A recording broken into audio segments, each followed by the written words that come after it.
Penguin Random House Audio presents The Happily Ever After, a memoir of an unlikely romance novelist by Avi Steinberg. Read for you by Dustin Rubin. To my A and my Z. Two basic elements comprise every romance novel: a central love story and an emotionally satisfying and optimistic ending. A central love story. The main plot centers around individuals falling in love and struggling to make the relationship work. A writer can include as many subplots as he or she wants, as long as the love story is the main focus of the novel. An emotionally satisfying and optimistic ending. In a romance, the lovers who risk and struggle for each other and their relationship are rewarded with emotional justice and unconditional love. Romance novels may have any tone or style, be set in any place or time, and have varying levels of sensuality, ranging from sweet to extremely hot. These settings and distinctions of plot create specific subgenres within romance fiction. Romance Writers of America's definition of the genre. Part 1. On the Train to RT. Society defined. Near the beginning of the novel, the society that the heroine and hero will confront in their courtship is defined for the reader. This society is in some way flawed. It may be incomplete, superannuated, or corrupt. It always oppresses the heroine and hero. Pamela Regis, A Natural History of the Romance Novel. Years ago, long before I became Kensington romance author Dana Becker, someone gave me a useful piece of advice. I was working as a librarian in a prison at the time, and an older inmate marched up to the circulation desk and slammed a book onto the checkout counter. Even without looking, I knew the book genre and could also guess its author. This was a person who had read so many Nora Roberts romance novels, and with such ardor, that her prison nickname was Nora Roberts. Sometimes this pleased her, sometimes she was touchy about it. "I know what you're thinking," she'd said to me that day, "but if someone's locked up, you don't get to judge what they read." Looking back on it now, I believe she understated her case. For a person who reads in captivity, the stakes can scarcely be higher. For this sort of reader, there is no such thing as mere escapism. An outsider ought to do more than reserve judgment. Better to listen closely and to learn from a captive's book decisions. Consider that prisoner of fate, Anna Karenina.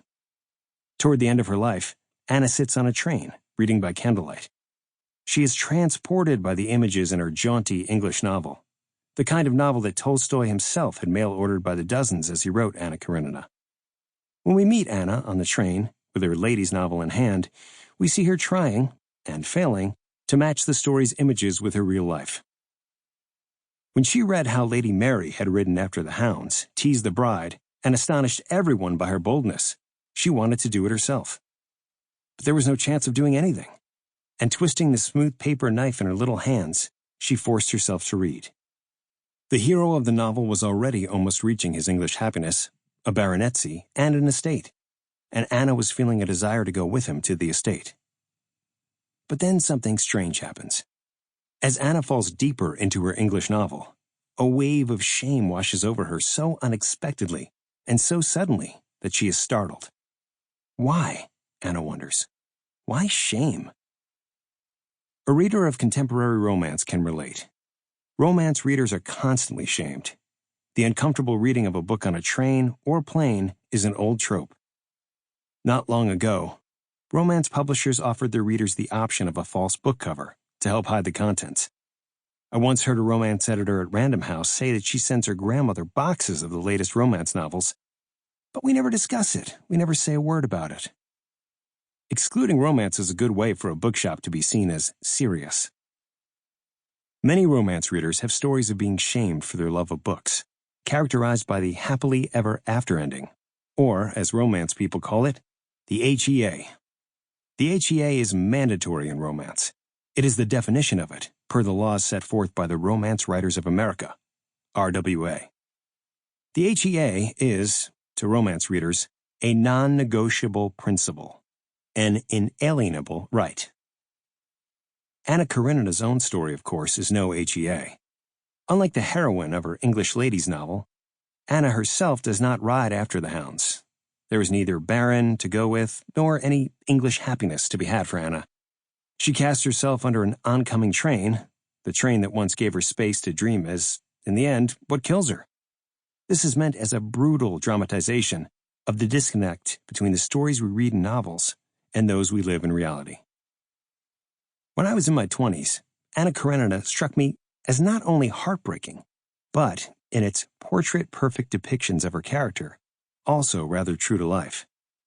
To my younger self, this tale also had something of a feminist bent, for its understanding of Anna as a human being and for the mirror it held up to her society.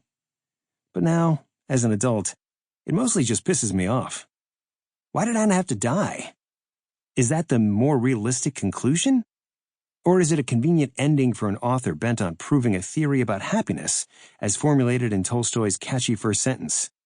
All happy families are alike. Each unhappy family is unhappy in its own way. This proposition implies that it was the unhappiness of Anna's fate that made her story unique, and thus worth telling to begin with.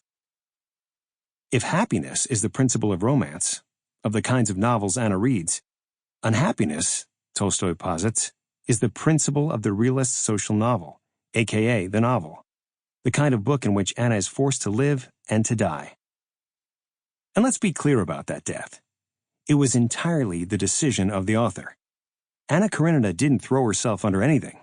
Tolstoy threw her under that train. Her death was no suicide. Nor was the death of Flaubert's Emma Bovary.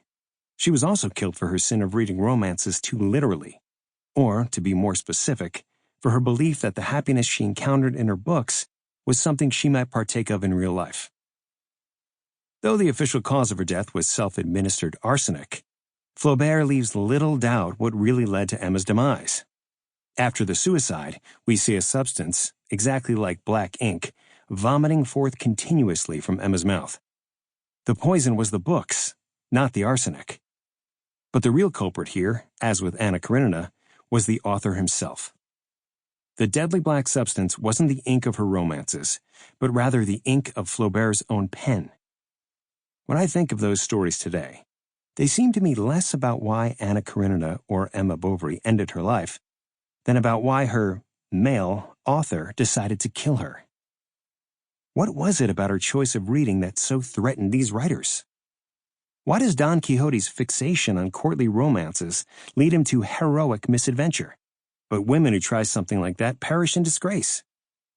Had Jane Austen written Anna Karenina's and Emma Bovary's story, they would surely have met different endings. Would those endings have been less realistic, less of a mirror to society, a lesser artistic statement? I think about these murdered reader heroines often because the outlines of their stories crop up so often in daily life. When I hear that stereotypical take, that romance lit is for desperate housewives who live in the middle of the country, I think of Emma Bovary, who lived out in the provinces. I think about Anna Karenina every time a woman sitting next to me on a plane apologizes to me for her decision to read a romance novel. It's not smutty, one woman assured me on a flight to San Francisco, as if she were proposing to light a cigar and blow smoke in my face for the duration of the flight, and not what she actually did. Quietly read a book in which an exasperated and put-upon woman gets to win for once in her life. Which is why, when I first set out on my own romance quest, I was so excited to attend the RT convention, or, as it is known, simply RT. At RT, there were no apologies made. It was a gathering of celebration and pride. At RT, every year, romance announced its intentions at elaborate balls and swarming author events, and in giant banners as tall as a New Orleans Marriott. As someone who dwelled within the angsty world of literary publishing, I have, on more than one occasion, found myself leaning my head around the corner to see what was happening down the hall at the romance end of the industry. A situation akin to being at a funeral and hearing the strains of a party happening next door.